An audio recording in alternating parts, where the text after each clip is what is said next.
Alright, hello everyone, and peace of Christ to all of you. Lagi ngomong, jangan ngapir-ngapirkan orang. Yang berhak mengkafirkan orang hanya Allah. Ya, ente ngaji di mana, cebong?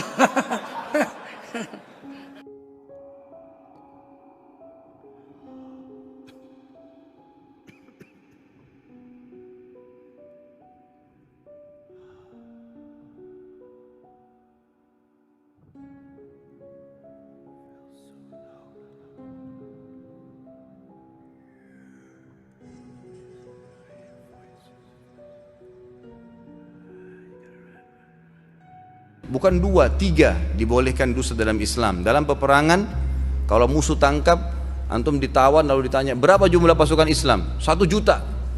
Padahal sebenarnya cuma 1000. Kemudian yang kedua adalah memperbaiki 2 orang yang sedang bertengkar. Si A, si B lagi bertengkar, lalu kita datang kepada si A. Sebenarnya si B itu merasa bersalah. Cuma dia lebih tua, dia nggak mau mulai minta maaf. Padahal si B nggak bilang itu. Ini dibolehkan islah dzatu bayyin namanya, memperbaiki 2 orang. Yang ketiga, pujian suami istri satu sama yang lain. Jadi bukan cuma istri, suami juga begitu. Di Islam ada taqiyah, tapi di dalam kita itu taqiyah kepada penguasa yang kafir, yang membahayakan apabila kita tidak mengikuti dia punya omongan, membahayakan diri kita. Itu bisa digunakan. Syiah sebenarnya sama, karena Syiah itu menganggap kita kafir. Karena Syiah itu menganggap kita kafir. Demikian pula terdapat dalam Al-Quran surat Ali Imran ayat 28. Bismillahirrahmanirrahim. Janganlah orang-orang mukmin mengambil orang-orang kafir menjadi wali dengan meninggalkan orang-orang mukmin. Barang siapa berbuat demikian, niscaya lepaslah ia dari pertolongan Allah, kecuali karena siasat, memelihara diri dari sesuatu yang ditakuti dari mereka. Penjelasan ayat di atas terdapat dalam kitab di bawah ini. Kitab Tafsir Fakhrur Razi, karya Imam Muhammad Ar-Razi, salah satu ulama Ahlus Sunnah, jilid 8, terbitan Darul Fikri, halaman 14. Auf meriwayatkan dari Hasan bahwasannya dia berkata, taqiyah boleh bagi orang-orang yang beriman sampai hari kiamat. Ini adalah pernyataan yang lebih utama karena pembelaan diri pada kondisi terdesak adalah wajib sesuai kemampuan. Praktik taqiyah ini juga dilakukan oleh para sahabat Nabi seperti Abu Darda dan Abu Hurairah, sebagaimana disebutkan dalam kitab Sahih Bukhari. Dalam kitab Sahih Bukhari, terbitan Dar Ibn Katsir, cetakan pertama, pada tahun 2002 Masehi atau 1423 Hijriah, halaman 1531. Dari Abu Darda dia berkata, sesungguhnya kami tersenyum di hadapan kaum, tapi hati kami melaknat mereka. Halaman 42, hadis nomor 120. Dari Abu Hurairah berkata, aku telah mengingat 2 macam ilmu dari Rasulullah Shallallahu Alaihi Wasallam. Satu diantaranya telah aku sebarkan, dan jika yang satunya lagi aku sebarkan, maka aku akan dibunuh. Kalimat Abu Hurairah yang mengatakan, dan jika yang satunya lagi aku sebarkan, maka aku akan dibunuh, telah dijelaskan dalam kitab Sahfatul Bari, karya Ibn Hajar Al-Asqalani, salah satu ulama Ahlus Sunnah, jilid 1, terbitan Maktabah Salafiyah, halaman 216. Ibn Hajar berkata, Abu Hurairah takut akan keselamatannya dari Khalifah Bani Umayyah, yaitu Yazid bin Muawiyah. Taqiyah ini tidak hanya dilakukan oleh para sahabat, bahkan para ulama hadis pun mereka bertaqiyah. Hal ini sebagaimana yang diakui oleh Imam San'ani dalam kitabnya berikut ini. Kitab Subul Salam, Syarah Bulughul Maram, karya Imam San'ani, salah satu ulama Ahlus Sunnah, jilid 1, terbitan Maktabah Nazar Mustafa Al-Basriyat Makkah Al-Mukarramah, cetakan tahun 1995 Masehi, 1415 Hijriah, halaman 449. San'ani berkata, dari sinilah kita mengetahui bahwa penghapusan lafaz al atau keluarga dalam sholawat, sebagaimana terdapat dalam kitab-kitab hadis yang tidak seharusnya mereka lakukan, di mana aku telah ditanya dari dahulu akan hal ini, dan aku menjawab, sesungguhnya telah disahihkan di hadapan perawi hadis, dan tanpa diragukan bagaimana cara bersolawat kepada Nabi, bahkan mereka adalah para perawi dari hadis tersebut. Seolah-olah mereka menghapus karena taqiyah. Kami ulang, karena taqiyah. di masa kepemimpinan Bani Umayyah, sebab lafaz al atau keluarga adalah orang-orang yang dibenci jika disebut. Kemudian bacaan sholawat tersebut berkesinambungan sampai sekarang, padahal tidak ada alasan lagi untuk menghapus aslinya.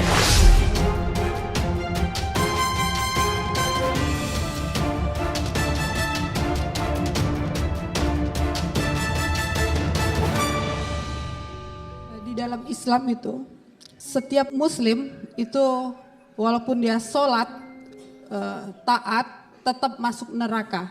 Karena ada di dalam Al-Quran, dalam surat Maryam ayat 71.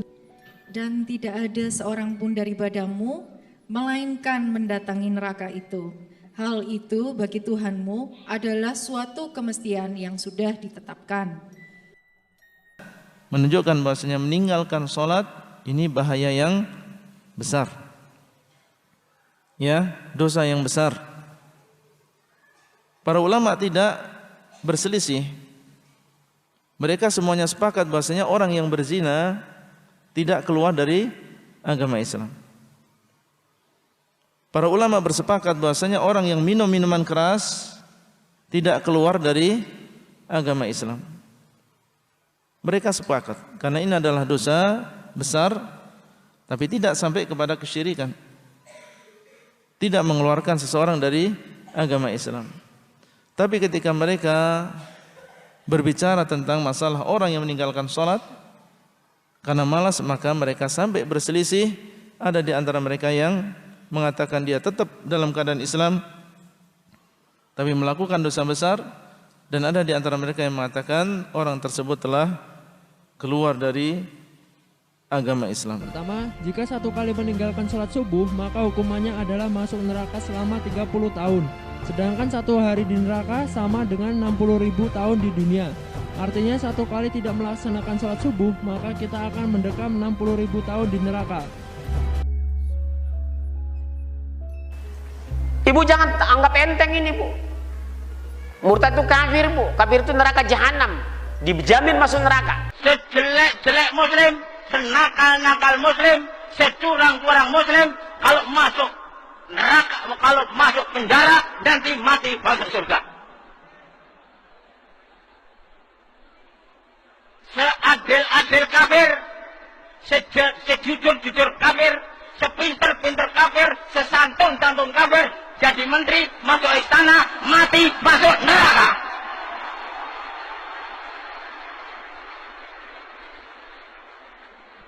Salah ya?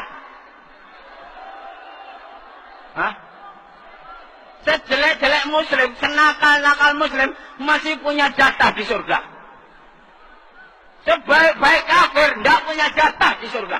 Ini apa yang saya sampaikan ini terdapat dalam buku Al-Minhaj Syarah Sahih Muslim. Al-Imam Nawawi tegas dalam hal ini menjelaskan ayah dan ibu Nabi SAW di neraka jahanam. Oleh karenanya di antara dalil yang menguatkan bahwasanya ayah dan ibu Nabi SAW di neraka jahanam, ya, bahwasanya Nabi saya tidak pernah mendapati doa Nabi mohon ampun buat ayah ibunya.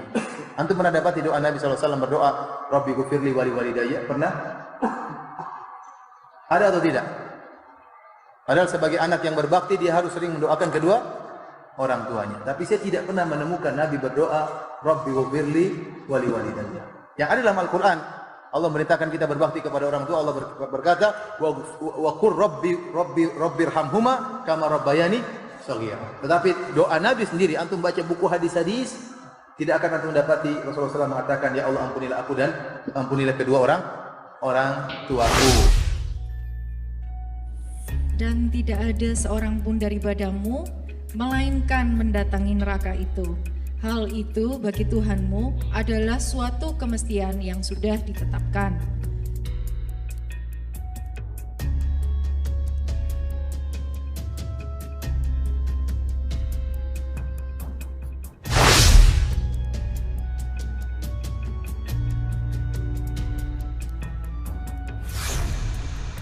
Jadi kepada tetamu-tetamu Allah yang mulia,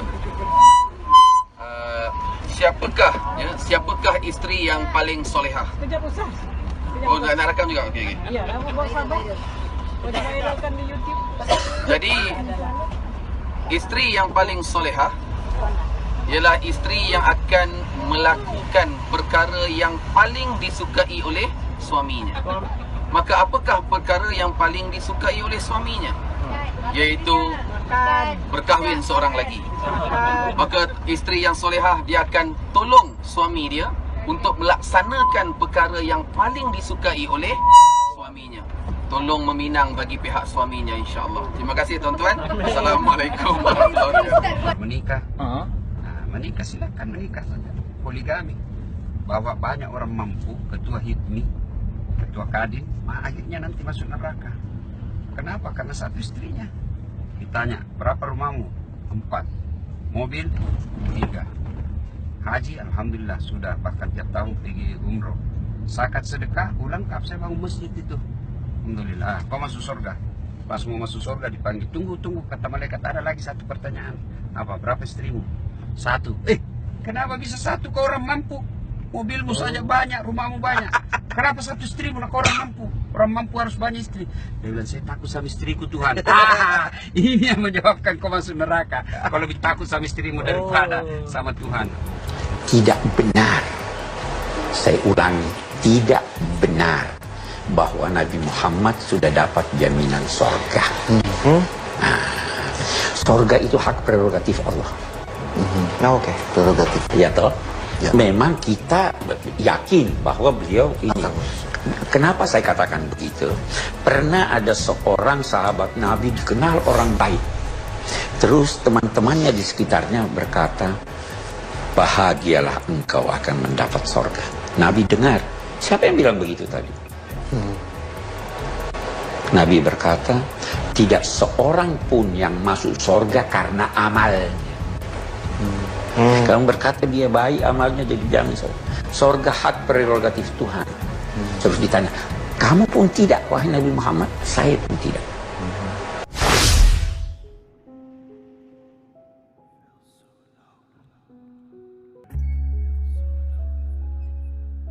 Orang masuk surga karena dia mengucapkan asyhadu alla ilaha illallah wa asyhadu anna muhammadar rasulullah. Tidak benar. Saya ulangi, tidak benar bahwa Nabi Muhammad sudah dapat jaminan surga. Kiai sebesar apapun, setaat apapun, jangan pastikan bahwa dia masuk surga. Sebaliknya, manusia sedurhaka apapun, jangan pastikan bahwa dia pasti masuk neraka. Karena itu hak prerogatif Tuhan.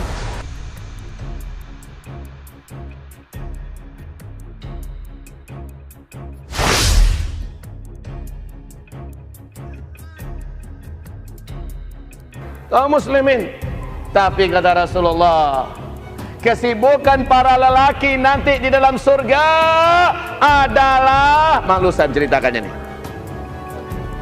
Mau terus? Kesibukan para lelaki yang masuk surga di surga adalah memecah perawan istri-istrinya. Perawan terus. Habis malam pertama dapatkan perawan istri, selesai dia perawan lagi. Gitu. Serius Pak. Bagusnya ibu-ibu gak ikut dengar pengajian ini. Ini khusus bapak-bapak. Dan kenikmatan terbesar yang diberikan Allah Subhanahu wa taala di surga adalah pesta seks. Kenapa? Karena ini yang disuruh tahan di dunia oleh laki-laki. Baik, pasal 18. Masalah hubungan seksual di surga. Beranjak daripada surah Az-Zukhruf ayat 71. Allah Subhanahu wa taala berfirman, "A'udzubillahi minasyaitonirrajim, wa fiha ma tashtahihil anfusu wa taladzul a'yun." Di dalam surga terdapat segala apa yang diinginkan oleh hati dan sedap dipandang oleh mata. Hadis Nabi SAW riwayat Nasa'i dalam Sunan Kubra dengan sanad sahih, sebagaimana juga disebutkan oleh Hafidh Al-Iraqi dalam Takhrijul Ihya nomor 3007. Zaid ibn Arqam radhiyallahu anhu menuturkan, seorang laki-laki ahli kitab datang menemui Nabi seraya berkata, "Wahai Abul Qasim, engkau menyangka bahwasanya ahli surga akan makan dan minum?" Beliau sallallahu alaihi wasallam menjawab dengan tegas, "Ya, demi zat yang jiwaku berada di tangannya. Kamu sungguh akan diberi kekuatan 10 lelaki dalam hal makan. Maaf, 100. Kekuatan 100 laki-laki. Semua laki-laki akan memiliki kekuatan 100 laki-laki. Jadi yang lemah-lemah nggak masalah di dunia. Dalam hal makan, minum, dan seksual. Anas radhiyallahu anhu meriwayatkan sabda Nabi SAW, seseorang mukmin di surga diberi kekuatan demikian dan demikian dalam hal hubungan jima atau seksualnya. Ditanyakan, wahai Rasulullah, apakah ia mampu demikian? Beliau menjawab, ia diberi kekuatan 100 pria. Jadi ini berarti menandakan dia bisa memenuhi kebutuhan pasangannya walaupun jumlahnya banyak. Wanita di surga menghibur para suami. Dan hiburan mereka selain pelayanan-pelayanan, penampilan yang bagus, mereka juga bernyanyi. Para bidadari mengucapkan lantunan nyanyian, gitu kan? Tapi di sini yang lebih kuat pendapat ulama mengatakan tanpa menggunakan alat musik. Di pasal 19 disebutkan nyanyian bidadari di surga. Tentu teman-teman sekalian di pasal 18, pasal 17 sebelumnya, pasal 19 ini kalau mau lebih rinci ada buku Ibnu Qayyim rahimahullah. Yang saya pernah sebutkan judulnya Tamasya ke Surga. Itu rinci sekali. Sebagaimana Al-Hafidh Al-Iraqi juga menyebutkan dalam Takhrijul Ihya nomor 3011, Ibnu Umar radhiyallahu anhu menceritakan sabda Rasulullah SAW, istri-istri di surga bernyanyi untuk suami mereka dengan suara yang paling merdu, yang belum pernah didengar seorang pun di antara nyanyian mereka. Kami wanita yang baik lagi jelita, istri orang-orang yang mulia, mereka memandang dengan senang. Dan juga di antara nyanyiannya kata Nabi SAW, kami abadi dan tidak akan mati, kami bisa dipercaya dan tidak akan berkhianat, kami bermukim dan tidak akan pernah bepergian. Dan ini kata ulama, kalau ada penduduk dunia wanita yang mau seperti bidadari, ini cirinya. Mereka menjaga kecantikan dan kejelitaan mereka dengan tidak banyak keluar rumah, kecuali di waktu hal-hal yang darurat. Mereka mereka memuliakan suami mereka, selalu dijadikan sebagai banggaan suaminya, bukan dijadikan sebagai musuh. Kemudian mereka juga selalu berdandan, karena dikatakan mereka memandang dengan senang. Sama dengan hadis Nabi SAW yang sahih, wanita ahli surga yang kalau kau pandang padanya kau akan merasa tentram, dan kau perintahkan maka dia akan menjalankan. Siapkan bagi hamba-hambaku di surga kenikmatan-kenikmatan yang tidak pernah dilihat oleh mata mereka, tidak pernah terdengar oleh telinga mereka, dan tidak pernah terbetik dalam hati-hati mereka. Betapapun Anda menghayalkan kecantikan bidadari, betapapun Anda menghayalkan betisnya bidadari, wajahnya bidadari, pasti hayalan Anda akan salah. Setelah kita mengetahui bagaimana, ini sekedar cuplikan ya tentang sedikit dari sifat-sifat bidadari. Oleh karenanya wajar jika Allah Subhanahu wa taala menyatakan hum fi syughulin faqihun, bahwasanya para penghuni bidadari bersama para penghuni surga bersama para bidadari sibuk tatkala di surga karena keelokan dan kecantikan para bidadari tersebut.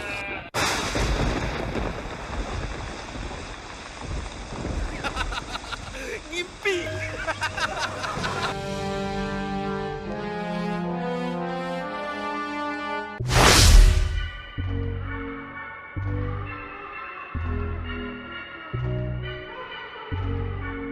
Contoh, anak-anak kecil sejak umur TK aja sudah dilatih untuk benci Islam. Balonku ada 5, rupa-rupa warnanya. Yang meletus balon apa? Hah? Yang meletus apa? Ijo. Hatiku sangat kacau. Loh, Islam itu bikin kacau aja. Tinggal 4 pegang erat-erat, apa? Merah, kuning.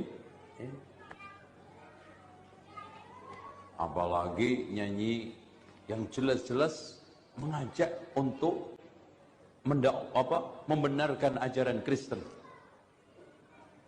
Naik-naik ke puncak gunung, tinggi-tinggi sekali, kiri kanan. Anda lihat Messi ketika berhasil nembak bola. Iya. Ya, kulihat saja banyak pohon apa? Nah, kenapa cemara? Padahal di Sumatera banyak pohon sawit. Apalagi di Jawa pisang. Dan cemara itu pohon imporan, nggak banyak. Lihat, ditanamkan untuk mencintai pohon cemara, pohon Natal, dibiasakan untuk beribadah. Orang Korea ini kafir, tak bersunat, tak mandi wajib, berzina kerjanya. Jangan suka kepada orang kafir. Man tashabbaha biqaumin fahuwa minhum. Siapa yang suka kepada orang kafir, maka dia bagian dari kafir itu. Iya, jadi bahwa di dalam Al-Quran itu terdapat dua bentuk hubungan seksual yang diizinkan. Yang pertama itu hubungan seksual dalam kerangka perkawinan. Yang kedua hubungan seksual dalam kerangka milkul yamin.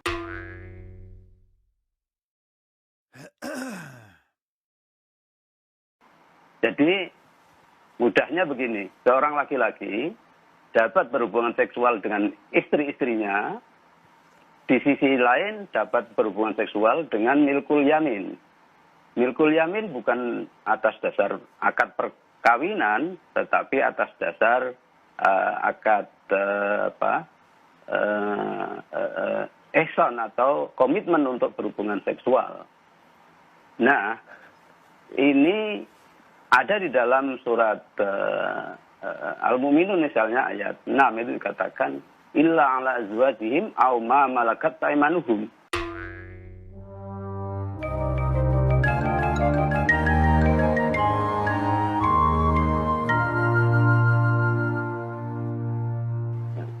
Jadi diizinkan melakukan hubungan seksual dengan istri atau dengan milkul yamin. Siapa milkul yamin? Ya adalah partner seksual selain istri, gitu.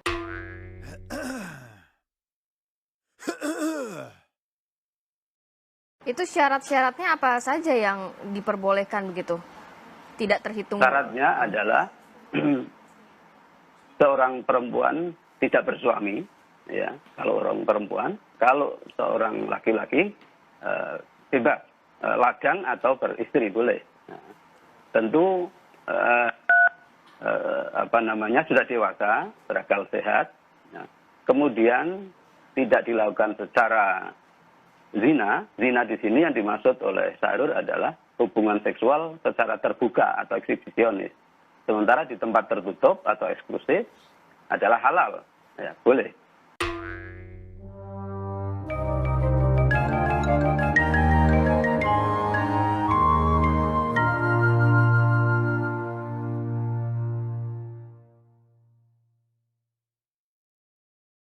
Yang kedua, tidak dilakukan secara homo. Yang ketiga, tidak dilakukan dengan mantan istri bapak atau ibu tiri. Ya. Yang berikutnya adalah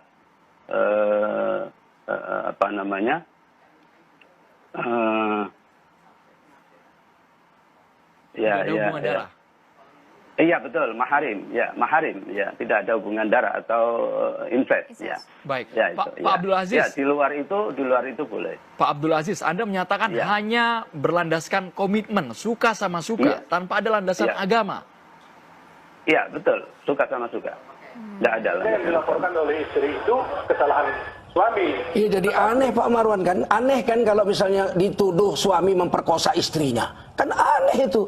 Dipenjara seorang suami karena tuduhan memperkosa istri. Pasalnya bukan memperkosa, Pak. Nanti pasalnya kekerasan. Ya, melakukan kekerasan itu yang kekerasannya itu apa? Masuk ke KDRT. Kalau cuma memaksakan hasratnya malam itu, kekerasannya di mana? Apa melukai? Kalau cuma merasa terhina misalnya. Mungkin kita bisa minta pendapat dari Mbak Jum selaku penggiat di lapangan begitu. Apa saja foto-foto mungkin bisa diceritakan contohnya, contoh kasusnya? Misalnya begini, ada masalah antara suami istri, ya. Kemudian pada saat pulang ke rumah, malam-malam atau dalam situasi istri sedang capek pulang bekerja dan tidak ingin melakukan hubungan seksual, terus kemudian suami memaksa, itu memang kategorinya pemaksaan. Nah ini nggak bisa, kami nggak nerima. Sampai kiamat kami nggak nerima. Nah itu yang kita berbeda memang. Tetapi kita tidak bisa memaksakan kehendak. Kan bisa mencari waktu. Terus di penjara gitu? Entah besok, entah lusa. Nggak bisa, gitu. kalau hasrat sudah mau ya mesti. Ya tidak si bisa istrinya seperti diam aja, itu. tidur aja, Ya nggak tidak sakit. bisa seperti itu. Itu namanya memaksakan kehendak. Makanya kami menolak undang-undang ini kalau seperti itu. Setuju bahwa itu memang kategorinya kekerasan. Jadi akan tidak boleh ada hubungan banyak seksual laki-laki dipaksakan. suami di penjara gara-gara itu. Ya, suami harus menghargai situasi istrinya sedang apa, sedang capek, daripada dia sedang berzina. tidak mood kah, bahkan tidak mood itu juga tidak boleh dipaksakan. Nah itu bahayanya undang-undang ini, masa nggak mood, masa seks itu harus mood suami istri. Loh, iya. Loh kami aja suami kadang-kadang nggak mood, istri mau terpaksa dikasih juga. Enggak juga, harus sama-sama Mungkin ini harus rela, dipahami harus dari Nggak ada, masing-masing tidak ada ya. dalam Islam sama-sama mood itu dalam agama nggak ada. Dan oke. Pancasila itu undang-undang dasar menjamin warga negara untuk menjalankan agamanya. Dalam agama nggak ada syarat hubungan suami istri itu harus sama-sama mood, itu nggak ada. Mbak orang Islam apa enggak? Saya Islam. Kalau Islam Dan itu kita Islam. merelakan, dan kita harus sama-sama Jangan rela, bikin baik hukum suami maupun istri sendiri. kalau mau melakukan hubungan seksual harus. Perempuan itu bibirnya besar, berarti kemaluannya besar. Apabila perempuan bibirnya kecil, berarti kemaluannya kecil. Apabila bibirnya merah, berarti kemaluannya kering. Firasat, apabila seorang perempuan tulang belakangnya ini bongkok, ya, nonjol, berarti kemauan dia bersetubuh itu besar. Pengen sudah bersetubuh, nafsunya gede, nafsunya besar. Perempuan apabila dagunya panjang, maka kemaluannya dalam dan bulu kemaluannya tipis. Ya. Musik itu haram, lalu bagaimana dengan si penyanyinya? Apakah uang yang dari hasil nyanyian termasuk haram? Iya haram, Pak. Rasulullah SAW mengatakan di dalam hadis riwayat Imam Ahmad, hadis sahih, "Innallaha idza harrama syai'an harrama thamanahu." Kata Rasulullah, jika Allah mengharamkan sesuatu, maka Allah pun mengharamkan hasilnya. Musik haram, berarti jual beli musik haram. Duitnya haram. Jual beli alat musik, gitar, piano haram. Duitnya haram. Penyanyi dapat duit dari nyanyian haram, karena Allah mengharamkan nyanyian musik. Rokok haram, Anda jual rokok haram, nanam tembakau haram. Enggak, tembakau buat yang lain. Emang ada tembakau buat sayuran, Ibu? Ayuhal ahibah, InsyaAllah kita akan membedah kata kerja menjadi kera dan babi lantaran senandung syaitan. Yang dikatakan senandung syaitan oleh Ibn Qayyim Al-Jauzi, muzik, lagu, nyanyian dan nasyid. Jangan terperanjat ini kita ucapkan, kita katakan, kita jelaskan melalui hadis-hadis, di antaranya hadis Bukhari, Muslim, dan kita muatkan hanya hadis-hadis yang sahih. Jadi penjaga-jaga antum bahawa syaitan menipu antum antaranya dengan nyanyian.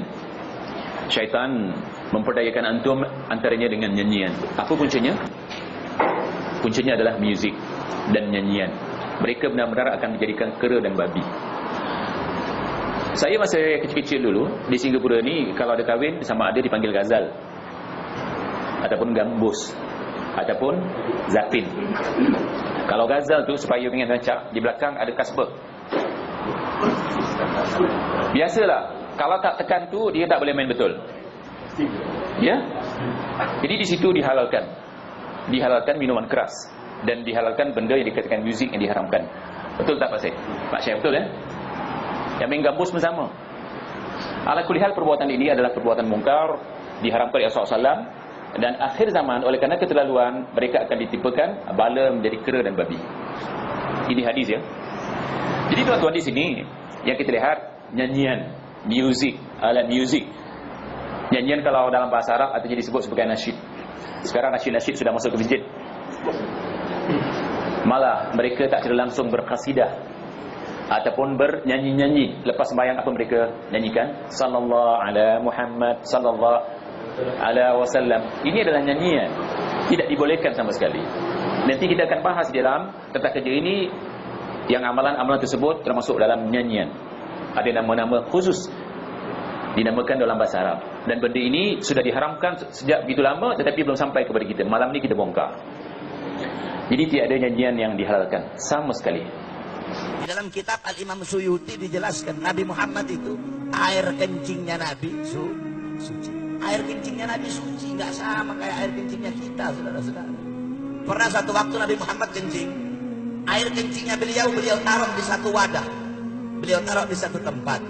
Nggak sengaja ada satu orang sahabat perempuan, dia nggak sengaja dia ambil itu wadah, dia minum.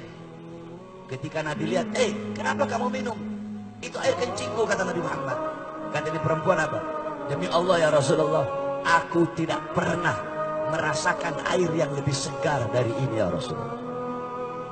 Air kencingnya Nabi suci. بول الناقة علاج فعال للسرطان ولأمراض أخرى عديدة، أمر يطرح أكثر من علامة استفهام وتعجب أيضا. على أي أساس بني هذا الصرح الطبي؟ وعلى أي دراسة استند؟ ماذا يقول الطب عن هذا السائل السحري في الوقت الذي تصرف فيه الأموال الطائلة على الأبحاث الطبية؟ Kita bangga menghafal Al-Quran tapi tidak memahami Al-Quran. Senang mengulang berbahasa Arab tapi tidak mengerti bahasa Arab. Suka membaca Al-Quran tapi tidak memahami maknanya. Akhirnya apa? Menjadi keledai di Indonesia. Oke. Sudah transaksi. Dan sekarang kita langsung Bismillahirrahmanirrahim. Ya bungsun. Paras.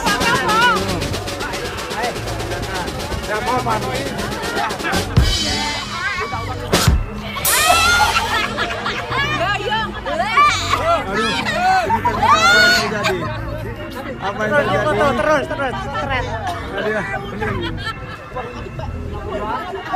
Langsung keluar semua kotoran-kotoran.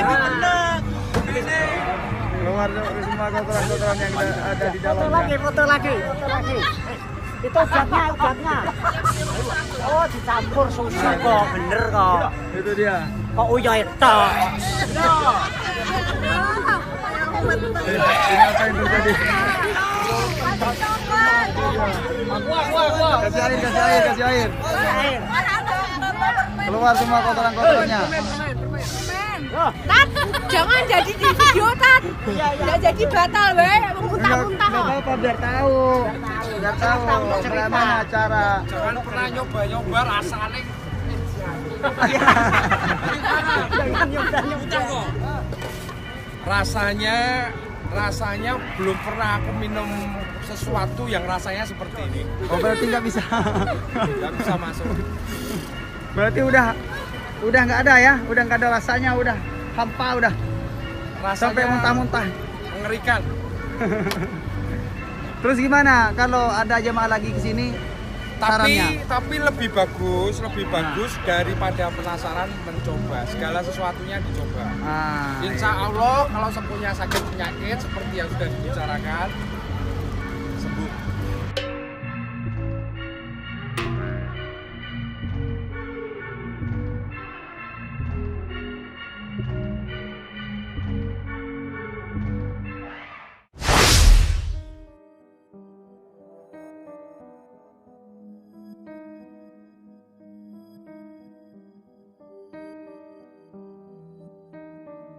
Orang Yahudi dan Nasrani tidak akan pernah senang kepada kamu sampai kamu murtad mengikuti agama mereka. Tidak akan pernah senang.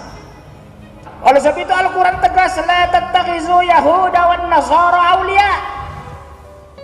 Diharamkan menjadikan orang Yahudi dan Nasrani satu sebagai pemimpin, sebagai wali, sebagai saksi, sebagai sahabat. Woi Presiden Israel, dosa nyerang Indonesia dah. Gue jadi ngeri sahabat. Mending lu pada tobat dah. Lu kan Kristen tuh. Mending lu mualaf, sholat sama gua. Gue jadi imam, lu jadi mayat, anjing.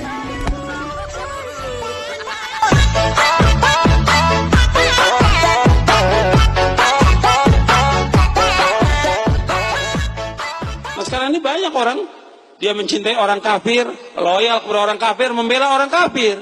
Berarti kalau sudah membela orang kafir, dia masuk orang beriman atau bukan? Bukan. masuk kepada golongan apa?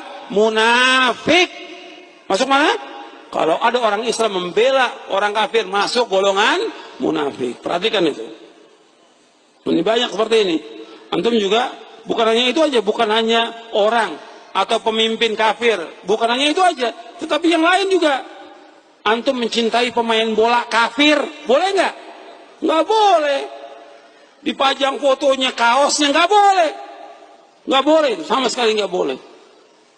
Dan banyak itu, seperti itu. Pemain bola orang kafir, masih disebut-sebut, dibela. Boleh nggak membela orang kafir? Tidak boleh.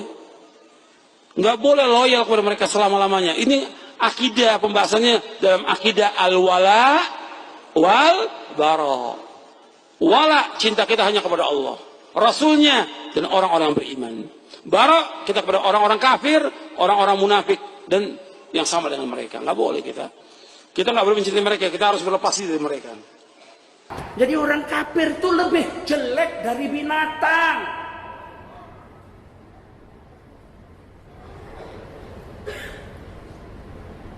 Syarrud jawab, kata Allah di Quran, makhluk melata di atas dunia yang paling jelek, jahat, buruk, najis adalah orang kafir. Lebih parah dari monyet, lebih parah dari binatang. Binatang tidak masuk neraka. Orang kafir masuk neraka, khalidina fiha abadan abada, selama lamanya dalam neraka. Sampai minta jadi binatang pun Allah nggak kasihan. Ini biar kita tahu nilainya orang beriman berapa besar dan berapa hinanya nilai orang kafir.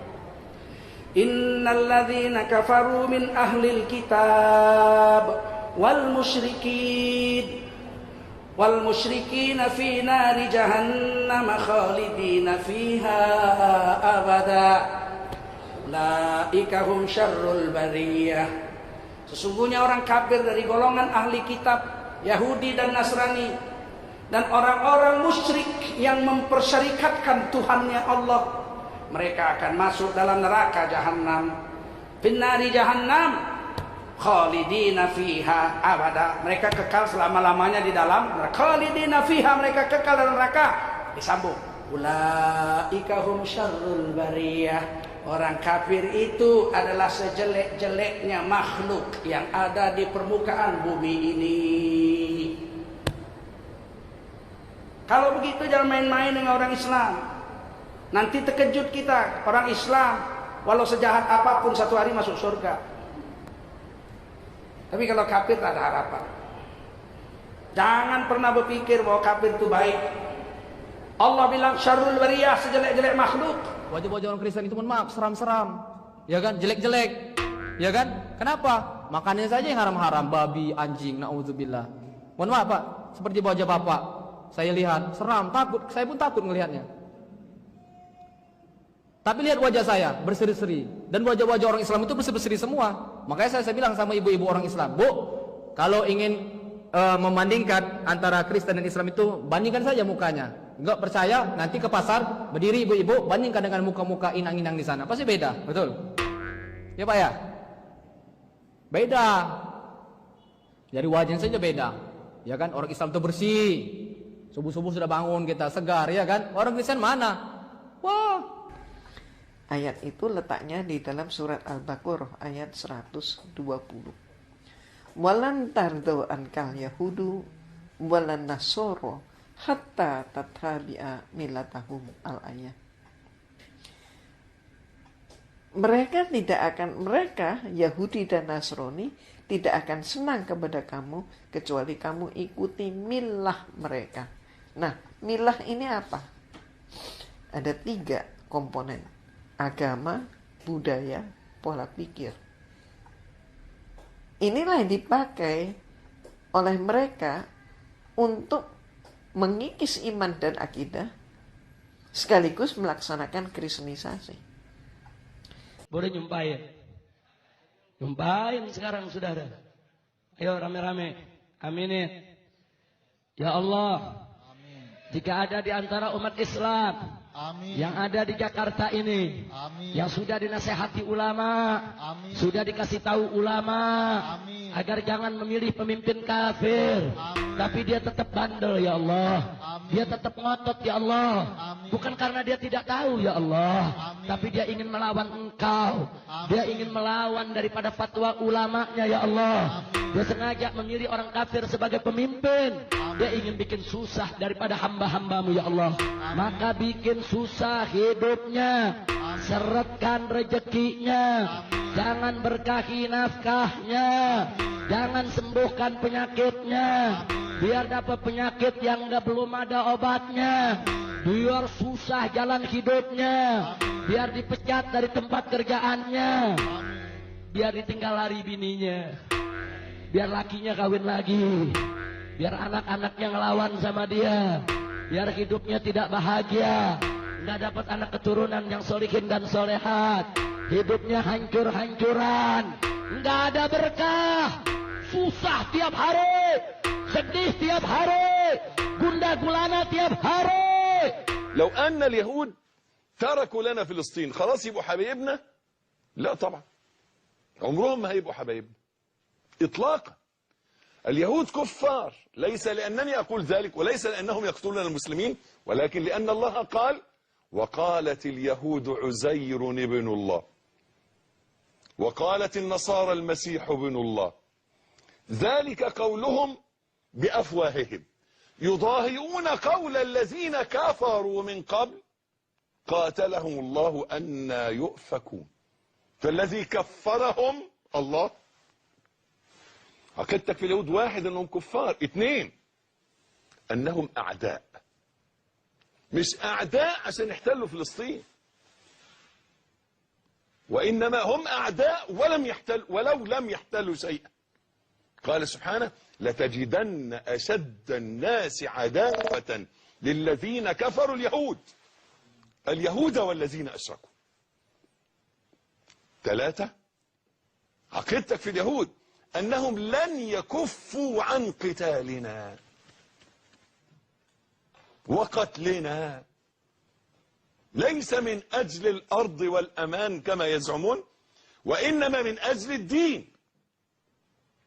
ولا يزالون يقاتلونكم حتى يردوكم عن دينكم إن استطاعوا.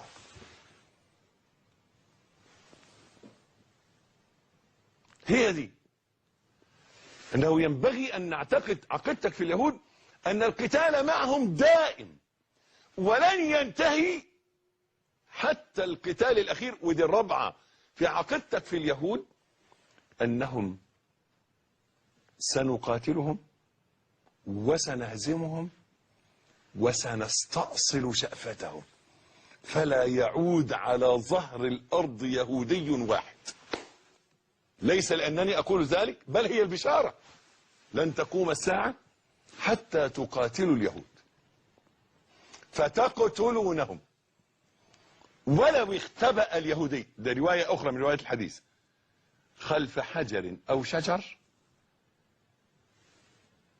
نادى الحجر والشجر: يا مسلم يا عبد الله، هذا يهودي ورائي فتعال فاقتل، إلا شجر الغرقد فإنه من شجر اليهود، وقد بلغني والله أعلم بالحال أنهم يكثرون من زراعة هذا الشجر الآن. أما أنتم يا يهود لعنة الله عليكم، لعنة الله عليكم يا من أجدادكم القردة والخنازير. أما أنتم يا يهود زرعتم غلا في قلوبنا، بل ورثناه أولادنا وأحفادنا. ألا بقاء لأشكالكم ما بقي أحدنا. أيا يهود، ألا لعنة الله عليكم. أيا يهود، اللهم أنزل عليهم سخطك ورجزك وعذابك. اللهم إنا نسألك أن تعيد مسخهم لتقر أعين المسلمين برؤيتهم قردة وخنازير. أيا خنازير الأرض أيا خنازير الأرض أيا خنازير الأرض تقتلون المسلمين ببرود الخنازير.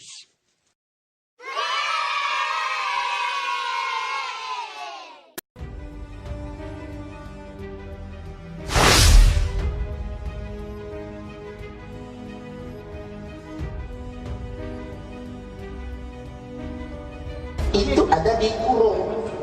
Ya, apabila kamu bertemu dengan orang kafir di medan perang, itu dibuang, maka pancunglah batang leher mereka. Jadi boleh kita membunuh, tetapi terhadap orang kafir, dan itu pun di medan perang. ربنا يقول لا إكراه في الدين فمن شاء فليؤمن ومن شاء فليكفر. ده ابتداء. لكن اللي يخش بقى الإسلام ينفع يرجع؟ لا، ما ينفعش يرجع. ده قصة تانية. ده دخل وذاق ورأى كمال الإسلام فلا يحق له الرجوع، ما عادش بمزاجه. إن هو في الأول نقول له أسلم بالزور، إن أسلم خلاص. ده المجاهدين هم رايحين يقاتلوا بلد، يقولوا يا جماعة أسلموا، ده طلبنا، احنا مش عايزين منكم حاجة، لا عايزين فلوس ولا عايزين ناخد بلدكم ولا عايزين منكم حاجة، عايزينكم بس تخشوا الجنة معانا. أرأيت أسمى من هذا؟ طب مش هنسلم، يموتوهم؟ لا، يقولوا طب خلاص مش هتسلموا يا خلينا حبايب، ادفعوا الجزية، نضمن ان انتوا تبقوا مسالمين وتدفعوا الجزية بحيث احنا نقدر نقاتلكم، نقدر ناخد بلدكم فهنسيبها لكم، وادفعوا الجزية ونحميكم وتبعدوا عنا. قال فإنهم أبوا فاستعن بالله وقاتلهم. طب انت قلت لهم اسلموا؟ قالوا لا. ادفعوا الجزية؟ قالوا لا. يعني تبقى ناويين شر؟ ناويين شر، خلاص نقاتلكم.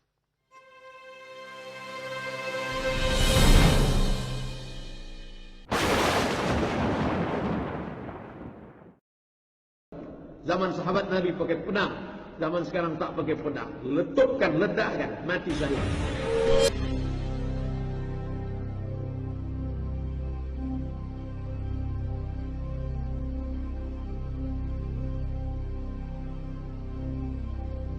Come on, bro. Where are you living? Keep it real.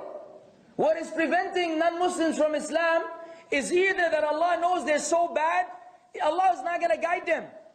They don't deserve guidance, or we Muslims don't have the bravery that the Sahaba did in conveying the truth. So we lie and we cheat and we claim things that are not part of Islam, and guess what? Not all of them are dumb. They can tell when we lie.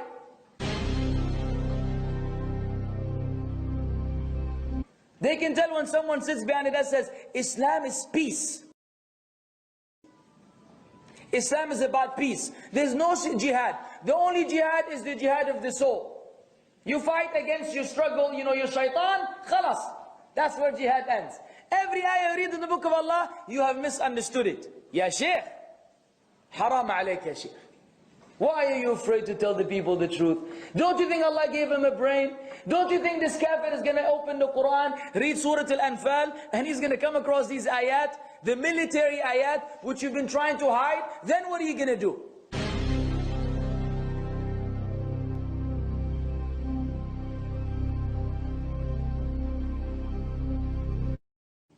Then he's going to say, you guys were lying to me the whole time, and you keep telling me something, and here's your book, here's your Quran. Oh no, but no, see, you don't understand.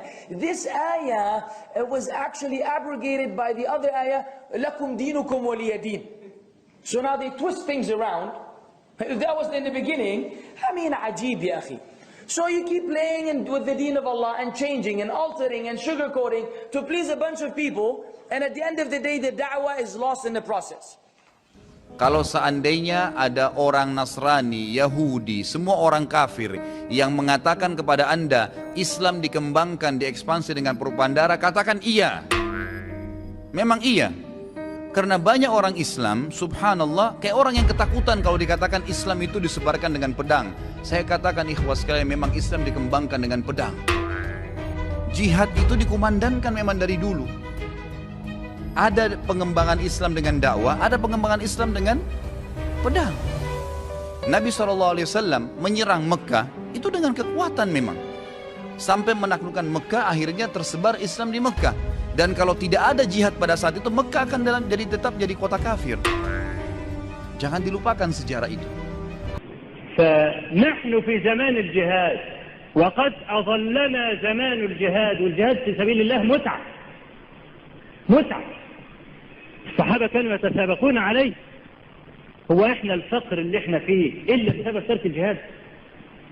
مش كنا لو كل سنة عمالين نغزو مرة ولا 2 ولا 3 مش كان هيسلم ناس كثيرون في الأرض؟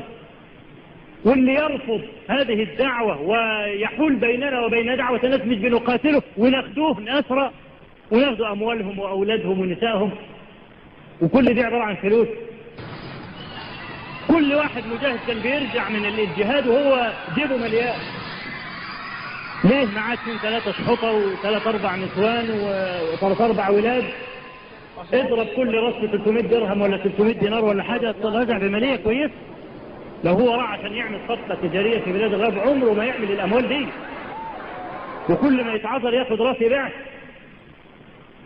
ويفك أزمته ويبقى له الغلبة. ومش كده بس، ده هؤلاء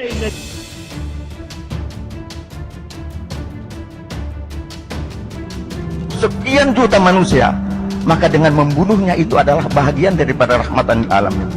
Orang Islam yang baik itu yang menjadi teroris. Jadi 3 musuh kaum muslim yang terbesar di Indonesia ini adalah Densus, BNPT, dan BNN. Negara ini sebenarnya, Indonesia ini, pemerintah ini sebenarnya, monyet-monyet berseragam coklat itu bukan anti sama ISIS. ISIS itu kambing hitam. Karena negara ini negara taghut. Negara ini tegak di atas sistem kufur. إذا تحقق الجهاد الدفاعي بوجودهم يحتل العالم. يصير مسلم أهل المرحبا، يصير مسلم موفق طيب، بس الطين قريبا على قريبا يسموها الجزية مولانا. هي طبعا هذه إذا كان الآن ما موجودة. يعني إذا ما صار مسلم يدفع الجزية. لا شلون؟ أنت الآن لسه تقييم على شرط المسألة. إذا آمنا بالجهاد الدفاعي نريد نحتل أمريكا على مسألة فرضية طبعا. احتلنا أمريكا وانتصرنا عليه. هاي الجبروت نقول للشعب الأمريكي نحاورهم بطريقة شفافة وطريقة حضارية. ترى الإسلام عظيم، الإسلام كذا، مع الفقراء، مع الجياع، مع العمال، مع الفلاحين، ضد الخصوصة، ضد الاستثمار، ضد الرأسمالية، ضد البرجوازية، ضد المسلمين. نتوسل بهم. إذا كان كتابيا نقول له اعطينا جزية. يقول لك احنا ما نصير مسلم. نقول له اعطينا جزية. إذا كان ما أعطي جزية نقاتل.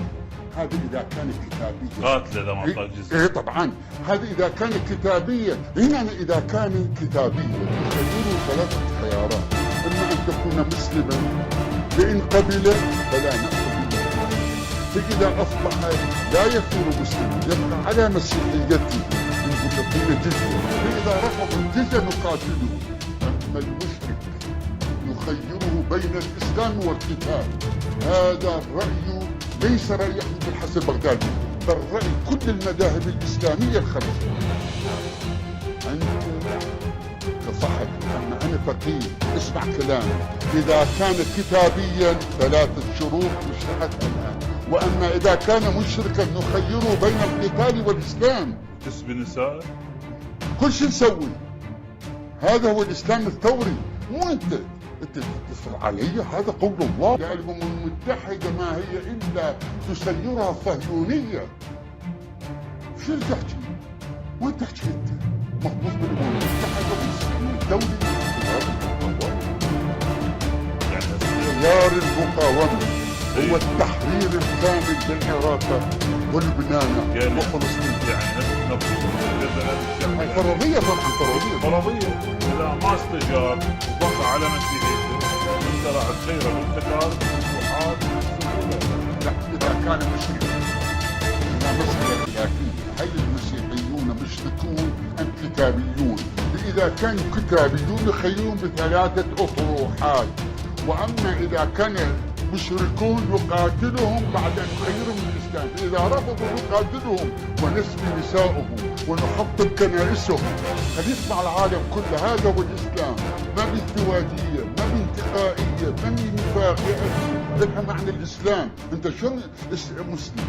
Jadi apa yang baik dari ISIS kita akui baik. Cita-cita mulianya menerapkan syariat Islam hal yang baik. Cita-cita mulianya untuk menegakkan khilafah Islamiyah hal yang baik.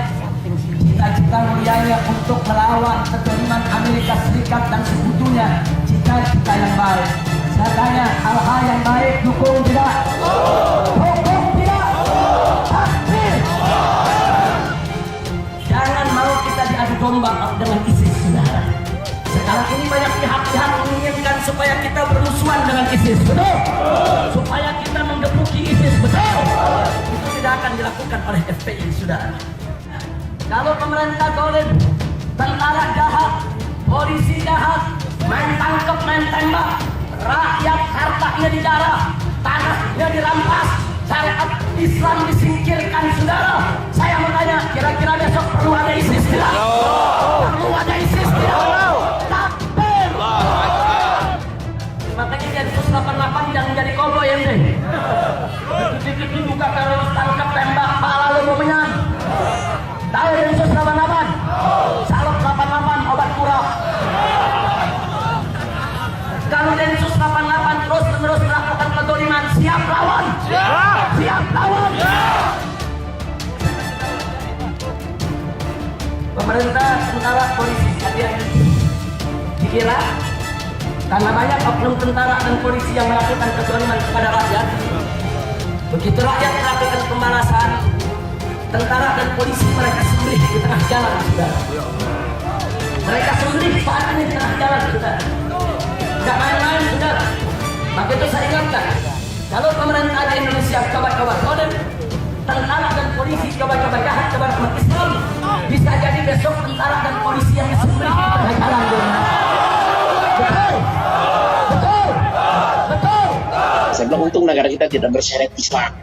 Kalau negara kita bersyariat Islam, saya bilang antum leher, antum leher, antum leher, antum leher,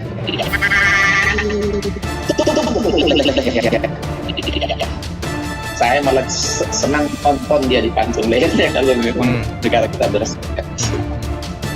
Ada yang penggal lehernya adalah saya sepuri. Saksikan betapa sintingnya orang ini.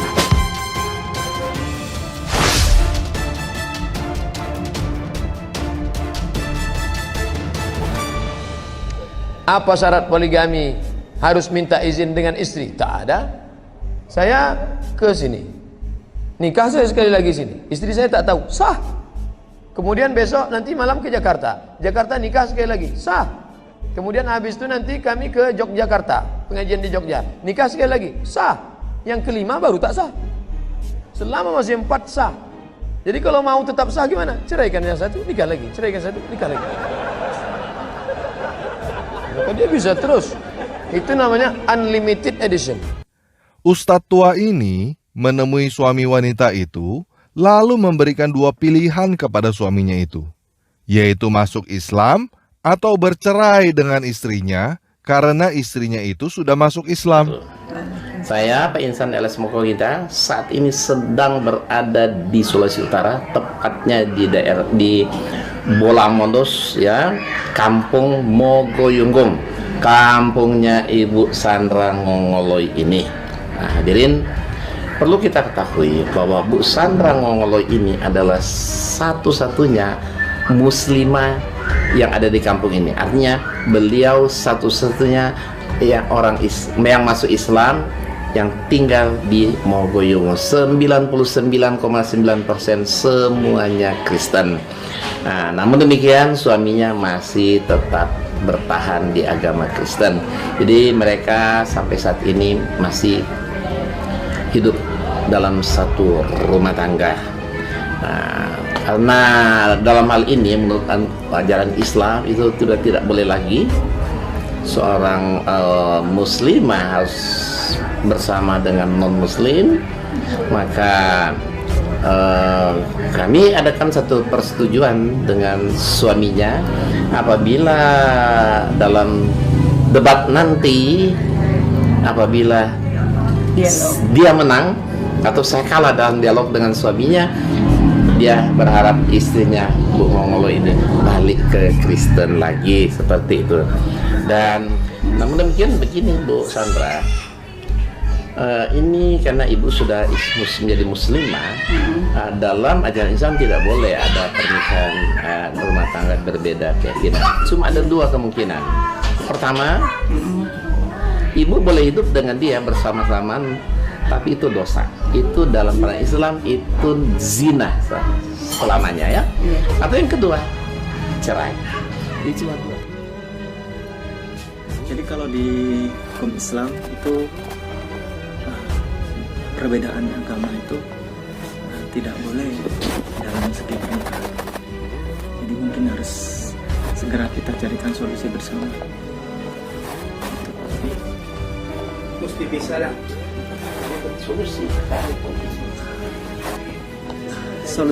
Solusinya hanya dua.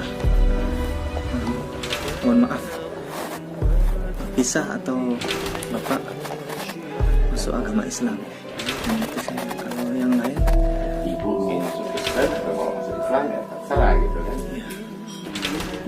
Nah, saya nggak tahu apa motivasi Ustadz tua yang bernama Insan Mokoginta ini sehingga dia begitu bersemangat menyeberangi lautan untuk membuat wanita itu bercerai.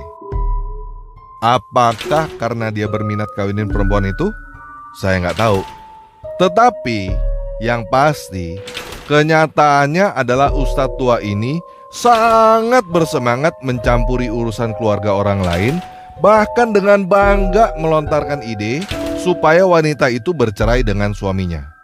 Dan pada videonya yang lain, Ustadz tua ini juga mengaku menjodoh-jodohkan pria yang baru masuk Islam dengan janda-janda. Apakah wanita ini akan dijadikan stok sebagai hadiah bagi laki-laki yang berniat masuk Islam? Saya nggak tahu. Mantan pendeta yaitu Saudara Yudi Mulyana. Nah, karena saat itu dia berstatus duda, maka saya kenalkan dia dengan seorang janda. Janda ini kebetulan kenalan baik saya yang secara ekonomi ya cukup mapan. Ternyata niatnya bukan untuk dinikahi, ya, tapi dipelorotin harta janda tersebut puluhan juta rupiah. Kemudian, nah, para wanita Kristen belajar ya. Kamu masuk Islam bisa dibikin bercerai dan kawin lagi dengan lelaki lain yang akhirnya menghabiskan seluruh hartamu.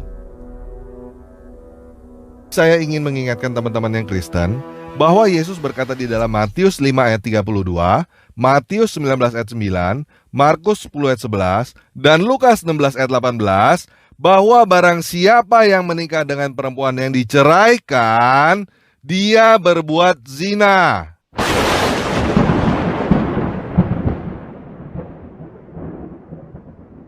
Nah, saya nggak tahu bagaimana pandangan teman-teman tentang peristiwa ini. Tetapi bagi saya, peristiwa ini adalah peristiwa yang sangat menjijikan. Seorang tua bangka yang nggak tahu malu masuk ke rumah orang, mengancam orang itu harus masuk Islam, kalau tidak harus menceraikan istrinya. Jadi kalau teman-teman pria yang Kristen mengalami peristiwa seperti ini, ada seorang biadab seperti Insan Mokoginta masuk ke dalam rumahmu untuk mengacak-ngacak keluargamu, tidak usah sungkan untuk mengusir orang itu dari rumahmu. Kalau orang semacam itu mengajak kamu berdebat, nggak usah diladenin. Karena orang seperti itu adalah orang gila yang sudah sangat kurang ajar dan terlalu lancang ikut campur urusan keluarga kamu. Kamu tidak punya kewajiban apapun untuk meladeni orang biadab semacam itu. Kalau perlu, kamu panggil polisi karena orang itu adalah perampok yang berusaha mengambil istrimu. Tidak perlu takut dengan orang macam itu. Semua ancaman orang itu hanyalah gertakan, dan semua perkataan orang itu hanyalah dusta.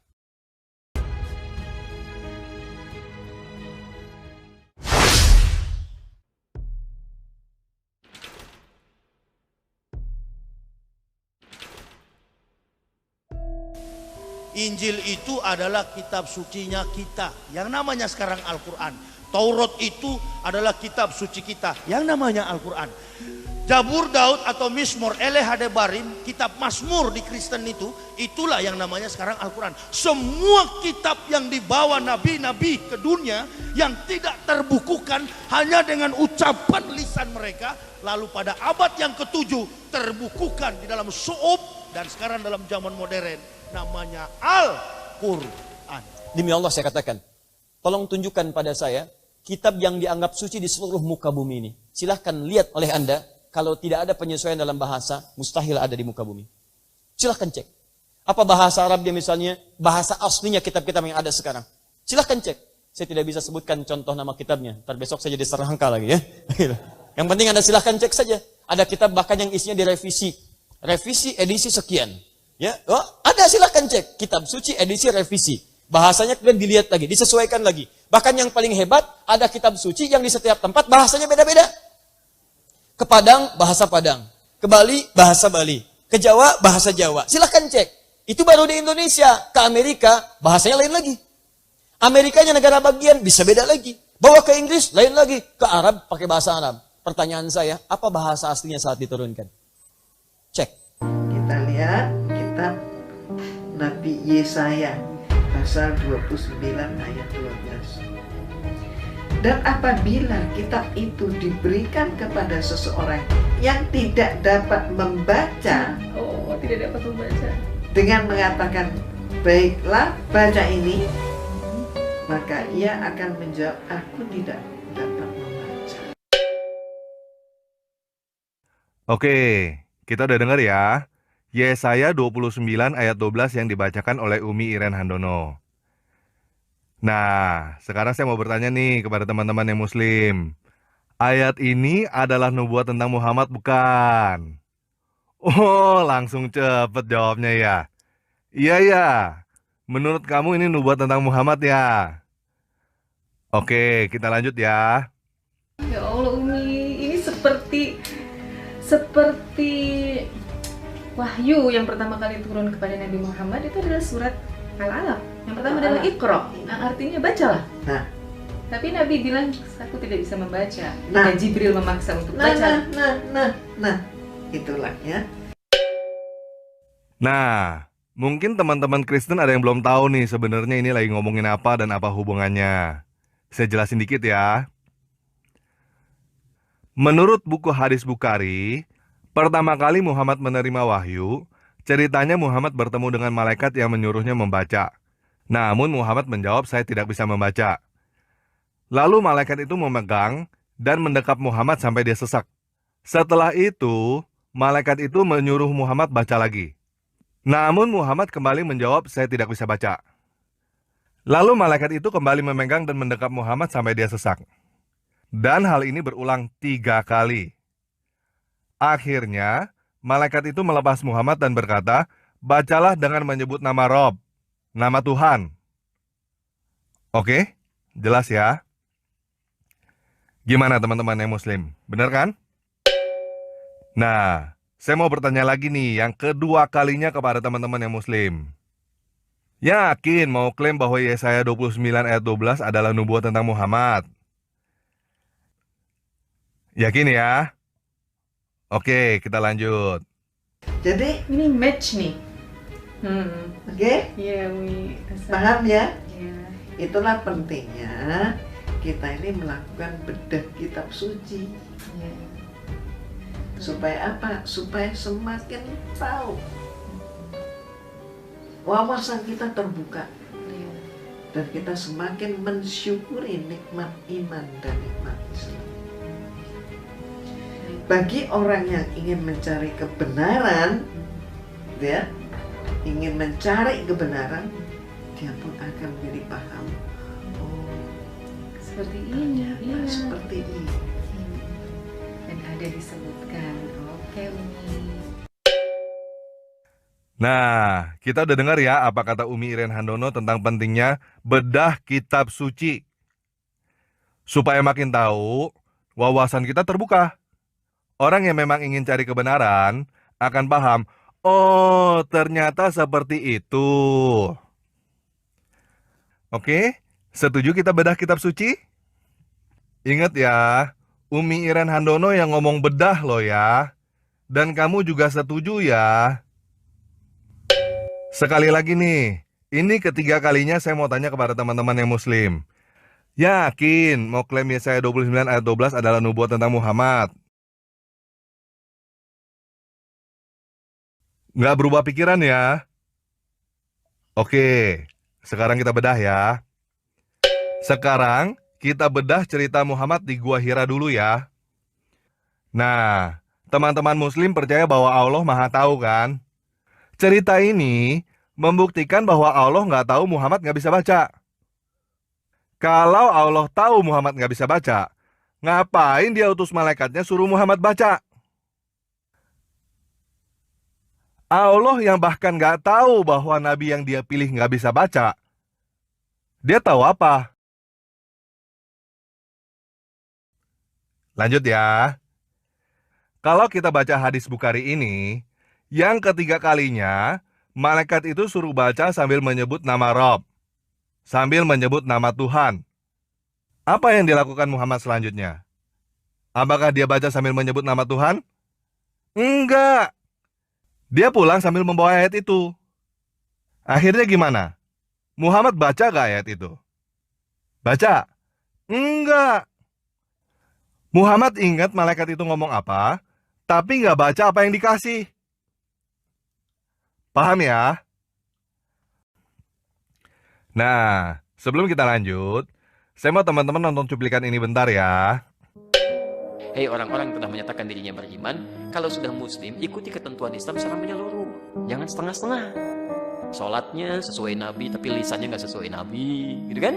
Pandangan matanya nggak sesuai Nabi, atau masih ikut-ikutan kepada yang lain. Oke, kita udah denger ya. Teman-teman yang muslim, ikutin teladan Nabi, jangan setengah-setengah. Nah, Muhammad kan nggak bisa baca. Dan pada saat itu yang bisa baca kan umat Yahudi dan Nasrani. Teman-teman ngikutin siapa? Ikutin teladan Nabi Muhammad atau ikutin Yahudi Nasrani? Kok ikut-ikutan sekolah sih seperti Yahudi Nasrani? Kan katanya nggak boleh jadi seperti Yahudi Nasrani. Kalau bisa baca tulis, jadi seperti Yahudi Nasrani loh. Jadi seperti kafir loh. Ayo dong. Katanya kalau ikutin teladan Nabi jangan setengah-setengah. Makanya anak-anak kamu jangan dikasih sekolah dong. Jangan dikasih belajar baca tulis, biar seperti Nabi. Kan kamu bangga banget, Nabi kamu nggak bisa baca tulis. Oke? Oke, sekarang kita lanjut ke Yesaya 29 ayat 12 ya. Ingat, ini kalian yang klaim loh ya bahwa ini nubuat tentang Muhammad. Saya udah 3 kali nanya loh ya. Oke? Nah, sekarang kita buka. Sebenarnya Yesaya 29 ayat 12 itu ngomongin apa? Kita buka 1 ayat di atasnya dan 2 ayat di bawahnya. Yesaya 29 ayat 11 sampai 14. Kita baca bersama ya. Maka bagimu penglihatan dari semuanya itu seperti isi kitab yang termeterai. Nah, teman-teman lihat kata seperti gak di situ? Seperti kitab yang termeterai. Apa yang seperti kitab termeterai? Kita baca ulang ya. Maka bagimu penglihatan dari semuanya itu seperti isi sebuah kitab yang termeterai. Jadi apa yang seperti kitab termeterai? Penglihatan. Jadi ini ngomongin soal kitab beneran bukan? Bukan. Oke, kita lanjut ya. Apabila itu diberikan kepada orang yang tahu membaca, dengan mengatakan baiklah baca ini, maka ia akan menjawab, aku tidak dapat. Sebab kitab itu termeterai. Paham nggak? Kalau dikasih ke orang yang bisa baca, maka orang itu nggak bisa baca karena kitab itu termeterai. Disegel, digembok. Jelas ya? Lanjut. Dan apabila kitab itu diberikan kepada seorang yang tidak dapat membaca, Maka ia akan menjawab, aku tidak dapat membaca. Kalau dikasih ke orang yang gak bisa baca, maka orang itu bilang gak bisa baca. Paham nggak? Jadi ayat ini ngomongin penglihatan. Orang yang bisa baca penglihatan, gak bisa baca karena digembok. Orang yang gak bisa baca penglihatan, yang gak bisa baca. Jelas ya?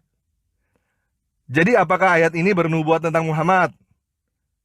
Mulai bingung ya? Nggak apa-apa. Saya ikutin klaim kamu. Nubuat ini tentang Muhammad. Yuk kita baca selanjutnya. Yesaya 29 ayat 13. Dan Tuhan berfirman, oleh karena bangsa ini. Bangsa yang mana ini? Karena tadi teman-teman klaim bahwa Yesaya 29 ayat 12 adalah nubuat tentang Muhammad. Bangsa ini berarti tentang umat Islam dong. Betul ya? Kita lanjut baca ya. Oleh karena bangsa ini datang mendekat dengan mulutnya dan memuliakan aku dengan bibirnya, padahal hatinya menjauh daripadaku, dan ibadahnya kepadaku hanyalah perintah manusia yang dihafalkan. Ibadahnya kepada Tuhan apa? Hanya perintah manusia. Udah paham sekarang teman-teman yang muslim? Ibadahmu itu hanyalah perintah manusia. Apa yang kamu hafalkan itu hanyalah perintah manusia. Ingat ya, 3 kali kamu sendiri yang klaim bahwa ayat ini nubuat tentang Muhammad. Dari ayat ini aja, seharusnya kamu sudah sadar dan segera meninggalkan agamamu yang cuma perintah manusia itu. Masih mau lanjut? Kita tuntaskan aja ya. Yesaya 29 ayat 14. Maka sebab itu, sesungguhnya aku akan melakukan pula hal-hal yang ajaib kepada bangsa ini. Bangsa apa? Umat muslim. Keajaiban yang menakjubkan. Hikmat orang-orang yang berhikmat akan hilang. Dan kearifan orang-orang yang arif akan bersembunyi. Paham nggak? Maksudnya, jika kamu nggak bertobat, jika kamu masih mau menjalankan perintah Muhammad si manusia itu, Tuhan akan membuatmu bodoh. Kamu tidak akan punya hikmat, dan kamu tidak akan punya kearifan. Kalau kamu bilang orang-orang pintar masuk Islam, berarti kamu bukan hanya sudah bodoh, kamu juga sudah buta. Orang seperti Iren Handono ini mengaku sebagai mantan biarawati kan? Berarti dia udah tahu ayat sebelumnya dan ayat sesudahnya kan? Terus kenapa dia nggak kasih tahu kamu? Kenapa dia sembunyikan dari kamu? Karena dia mau kamu tetap bodoh. Kalau kamu tetap bodoh, kamu gampang dibohongin. Supaya kamu gampang dimanfaatkan.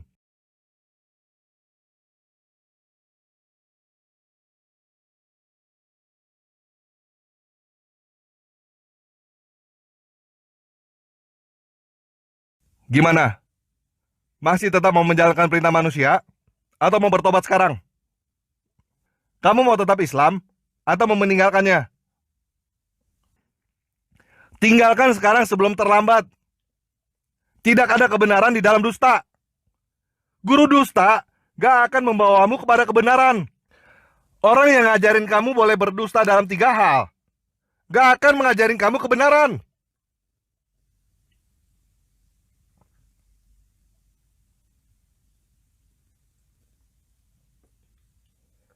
Tinggalkan agama itu sekarang sebelum terlambat.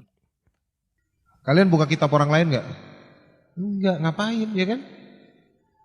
Kalau dia orang Islam yang taat terus dia buka Bible ketemu petunjuk, dia bukan Islam yang taat. Ya, dengar. Ada murtadin yang berani ngomong kayak gitu, jawab seperti itu. Kalau dia seorang Islam yang taat, dia nggak akan buka kitab selain Quran. Kalau dia buka kitab lain, lu muslim odong-odong, KTP doang. Ya, itu cara jawabnya. Ada juga jika ada orang mualaf yang cerita dia seorang kafir yang taat, lalu dia masuk Islam dengan membandingkan kitab Quran dengan kitabnya dia, hati-hati, bisa jadi itu tipuan, ya.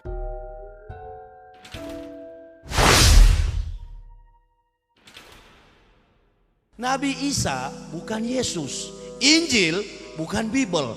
Orang Islam dan Kristen di Indonesia ini terkadang salah. Itulah sebabnya jadi aneh di Indonesia dan negara-negara di dunia ini. Kok seolah-olah Isa itu Yesus? Jadi ini kesimpulannya, Isa dan Yesus serupa tapi tidak sama.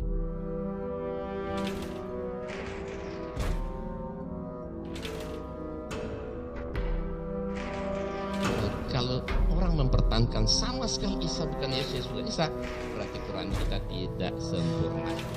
Kalau orang mempertahankan sama sekali Isa bukan Yesus bukan Isa, berarti Quran kita tidak sempurna. Untuk membantai Yesus tidak mati disalib, kenapa pakai dalil Isa di Quran? Ya kan? Memberanikan diri saya untuk bersyahadat tanpa alasan, jadi nggak usah ditanya alasannya apa saya masuk Islam, karena tidak ada alasannya. Waktu itu saya cuma iseng doang. Tindakan Anda ini benar-benar menjijikan dan memalukan. Saksikan betapa sintingnya orang ini. Sehingga ini yang membuat kita jadi malu di hadapan orang-orang Kristen sendiri.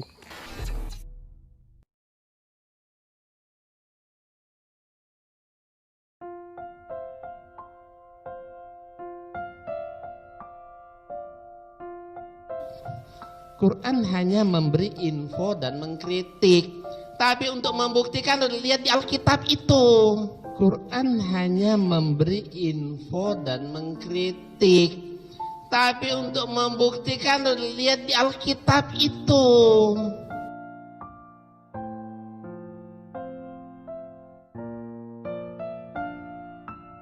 Selama ini kita dididik beragama ini dengan cara pejamkan matamu, matikan lampu, tutup jendela, kunci pintu. Yakinlah begitu caranya. Oleh karena itu yuk sekarang kita berpikir. Jangan takut murtad dong. Daripada kamu mempercayai sesuatu yang tidak benar. Betul nggak? Ya iya, berpikir kritis, berpikir kritis, berpikir kritis.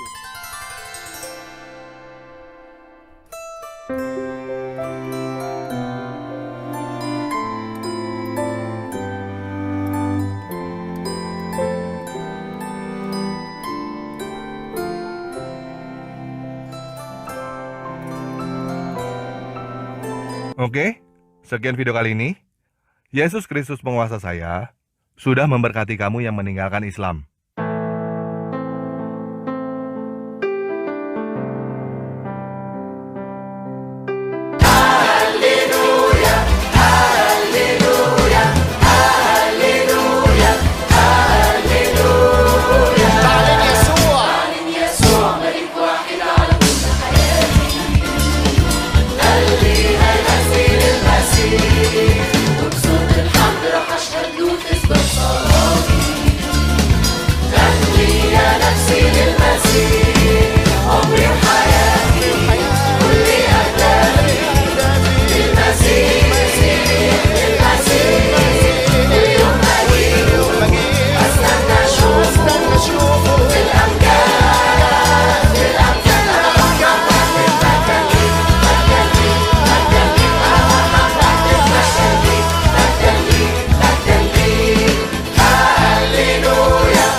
Alhamdulillah.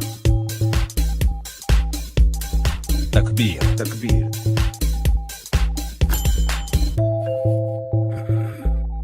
True story. Thank you very much. Christ is Lord. Islam is false.